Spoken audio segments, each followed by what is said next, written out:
Vote জলকীয়াৰ লগত আলু পিটিকা ভাতকেইটা খাই ৰাতিপুৱাই ওলালো বোলো নাই সোনকালে গৈ আহোঁগে এপাক। হয়, নগাঁও বৰঘাটত থকা ৰিফ্ৰেছ কৰলে বুলি। পিছে সন্মুখত দি নহয়, কাষেদিহে যাম কিন্তু দেই। কাৰণ মই আহিছো আজি অপেৰা চিনেমাত। পেটটো অলপ কমাবলৈ চিৰি দিয়ে উঠি আহিলো। চিকিউৰিটিয়ে চেক কৰাৰ পাছত প্ৰৱেশ দুৱাৰখনেৰে ভিতৰলৈ সোমাই গলো। বিদুৰ ভাই, চিনেমাসমূহ আকৌ গৰমে গৰমেহে চাই মজা লাগে দেই।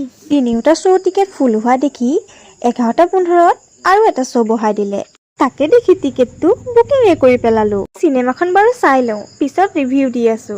পিছে চিটবোৰ খালী নহয় দেই, মানুহ আহিব বাকী আছে। ফাৰ্ষ্ট হাফটো চাই কিন্তু বৰ ভাল লাগিল। ছেকেণ্ড হাফলৈ বোলো অকমান শুইয়ে লওঁ। হয়, এক ব্যতিক্ৰমী চিনেমা আছিল দেই। এখন হাঁহি কান্দোনেৰে ভৰা ভৰপূৰ চিনেমা। হাঁহিছো কান্দিছো মুঠতে ডাইলগ শুনি হাঁহি পেট বিষাই গ'ল দেই। ইফালে ফুচকা বেপাৰী দেখি ৰবই নোৱাৰো নহয়। লগতে গৰম পকৰা 10 টকা খাই আজিলৈ ভিডিঅ'টো ইয়াতে সামৰিছো। বাই।